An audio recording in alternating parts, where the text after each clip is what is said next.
In order to fully appreciate Barry Manilow's importance in pop music history, you don't have to be a die-hard Fanilow. You just need a radio. The pop sensation has garnered countless hits during his almost 60 years in the industry, and his music remains inescapable. You probably know this one. Mandy, well, you came and you gave what I take. And this one. You know I can't smile without you. And you definitely know this one. At the Copacabana. But maybe you weren't aware that he also wrote this famous ditty. Like a good neighbor, State Farm is there. That's right, Manilow also wrote the State Farm jingle while working as a commercial tune writer in 1971. And that is just one of many fascinating facts about Barry Manilow, whom I recently had the privilege of interviewing via telephone. Hello, Mr. Manilow. Thank you so much for your time. Nice to talk to you, Mike. Nice to be in Cleveland again. Even though this is a phone call, I have pictures of you all around the room here, so I can look at you and it's like you're talking to me, and I appreciate that. That's great. That's a great idea. I'd imagine this is not your first time to Cleveland. Do you have any idea how many times you have actually performed in Cleveland? I've played Cleveland 20 times.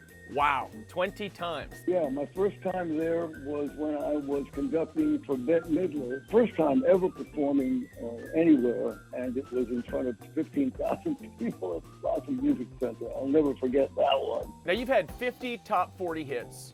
You've been nominated for a Grammy in every decade since the 70s. You've written so many songs. You are the man who writes the songs.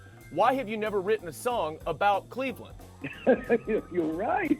How did I miss that? When you write a pop song, it really is about I love you or I miss you. And that's it. Now, I could write a song that I love you and I miss you, Cleveland. I think it's time to maybe give it a swing, Mr. Manilow. I really do. I think that if there's one city that's worthy of it, it's the place where you got your start with Bette Midler. All right. Well, I'll write that song and I'll dedicate it to you, Mike. We actually asked our viewers, we told them that I was going to be interviewing you, and they had a couple of things that they wanted to share with you. Our viewer, Marie Pizzillo, says she has never missed a Barry Manilow concert in Cleveland. You are her favorite singer of all time. Would you mind saying hi to Marie?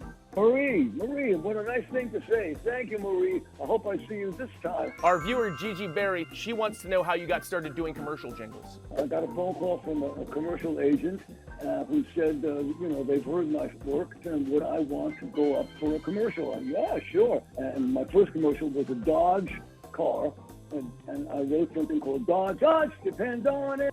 Barb Knox says that you give your all at all your concerts and calls you quite the showman. Well, yeah, I mean, isn't that what everybody does? Some people phone it in, Mr. Manilow, but apparently you do not, according to Barb Knox. No, I would never do that. You know, I'm older than dirt, and I still have the passion and the edge that I've always had. Sherry Ferris says she loves your album Here at the Mayflower and 15 Minutes. Wants to know, would you ever consider turning either of those albums into a musical? Well, Sherry, you hit my heart, because those are my two favorite albums, so thank you. You never know, they are story albums, and yeah, maybe they could work on a stage. Congrats, Sherry. You're a producer. She gets a credit. Last thing, I had to give you some credit for your acting chops. I did stumble across a clip on YouTube of your 1985 TV movie musical Copacabana. Her name is Lola.